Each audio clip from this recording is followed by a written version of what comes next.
Good evening and welcome to the news update on Overt Radio at 8 p.m. And here are the stories we're tracking this time. Oluremi Tinubu secures Qatar's foundation's commitment to curb out school crisis. Worst possible injustice, Bilamiu family condemns pardon of Miriam Sanda. Federal government to empower flood-prone communities to manage their safety.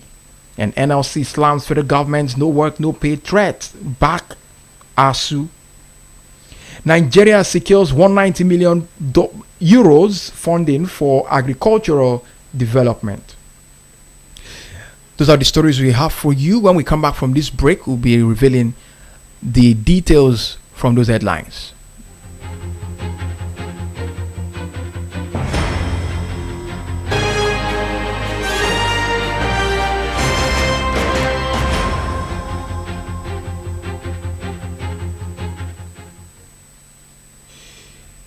Welcome back, and this is the news update at 8. If you're just tuned in with me, Akan. The First Lady of Nigeria, Senator Oluremi Tinubu, has secured the commitment of the Qatar Foundation towards addressing the country's growing challenge of out-of-school children. During a meeting with the founder and chairperson of the Qatar Foundation, Sheikh Moza bint Nasser Al-Mensid, Ms. Oluremi Tinubu sought collaboration to support the federal government's efforts to reform the Almajiri and out-of-school children's educational system. This was disclosed on Monday in a statement by the Senior Special Assistant to the First Lady on Media, Busola Kukoyi. The First Lady noted that Nigeria currently has over 15 million out-of-school children, the highest figure globally, and said the government is implementing a transformative model that integrates Islamic and formal education.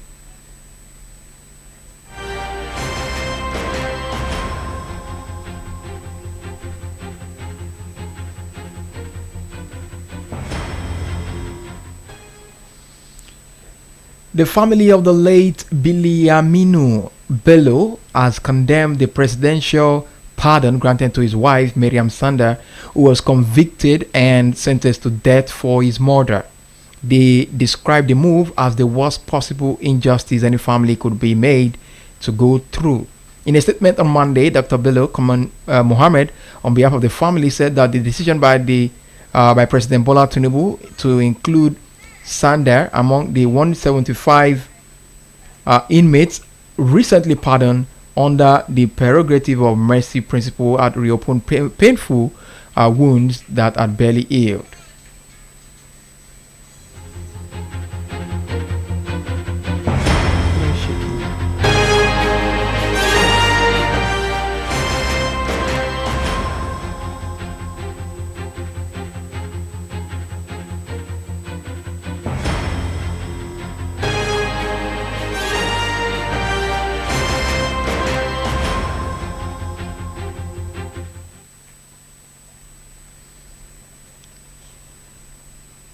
The federal government says it is considering empowering flood-prone communities to manage their own safety as part of measures aimed at addressing the growing threat of flood-related disasters across Nigeria. Vice President Kashim Shettima, who disclosed this at the 2025 International Day for Disaster Risk Reduction in Abuja on Monday, said no amount of preparedness will produce tangible results if communities are not empowered to take charge of their safety.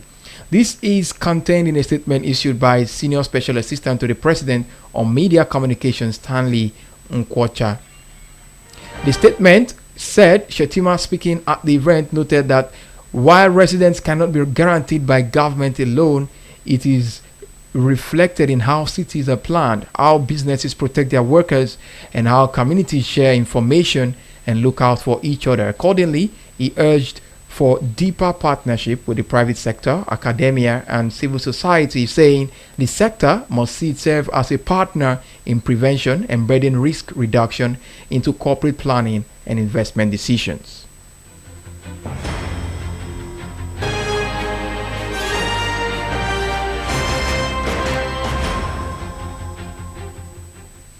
The Nigerian Labour Congress has condemned the federal government moves to invoke the no work, no pay policy against striking university lecturers, describing it as an act of intimidation that will not resolve the crisis in the nation's tertiary education system.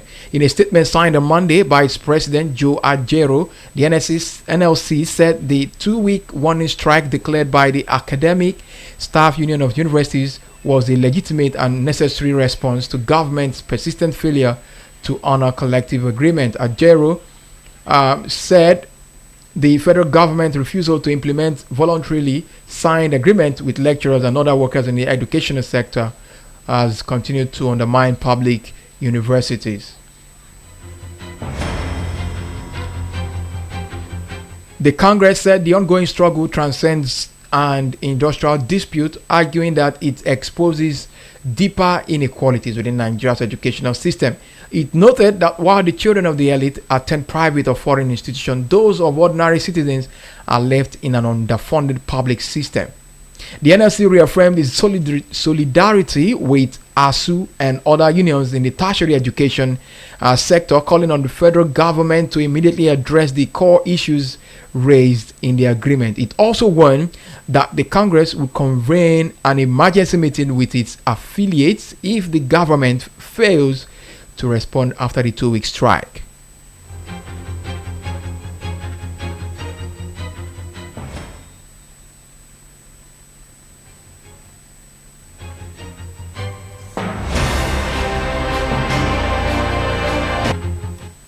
Nigeria's agricultural sector is set for a major financing boost as the European Union has approved €190 million, about 320.5 billion naira credit line to expand lending to farmers and agri businesses through Nigerian commercial banks and development finance institutions.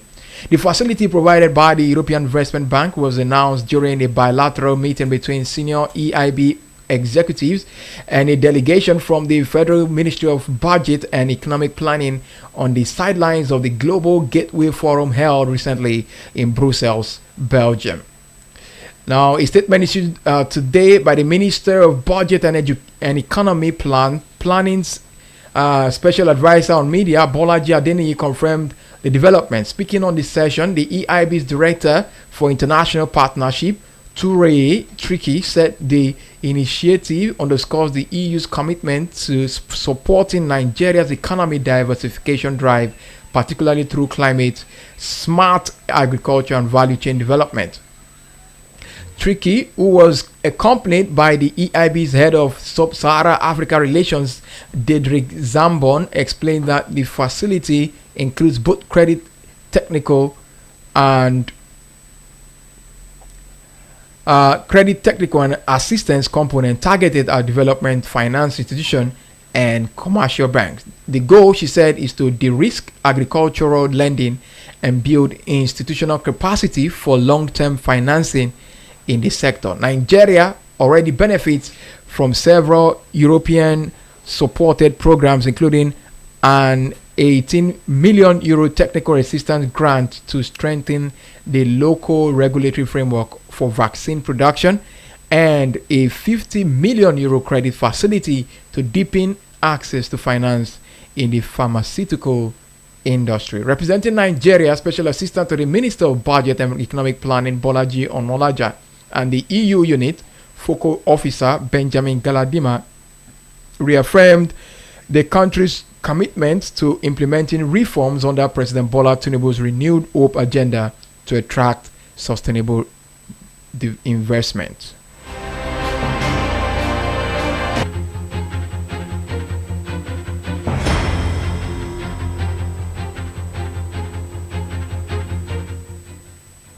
Just before we go, here are the top stories today at the news update at 8 on Overt Radio.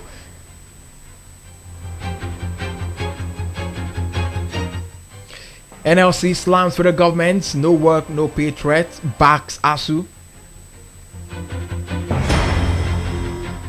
Federal government to empower flood-prone communities to manage their safety.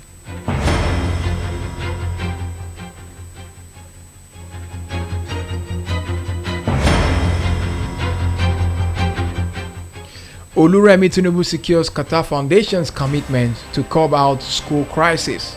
And those are these top stories we have for you this time on the update at Overt Radio.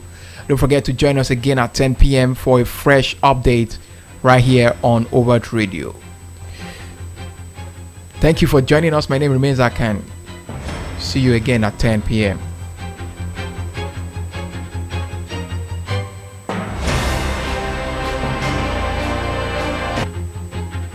Overt, loud and clear. Your favorite beats.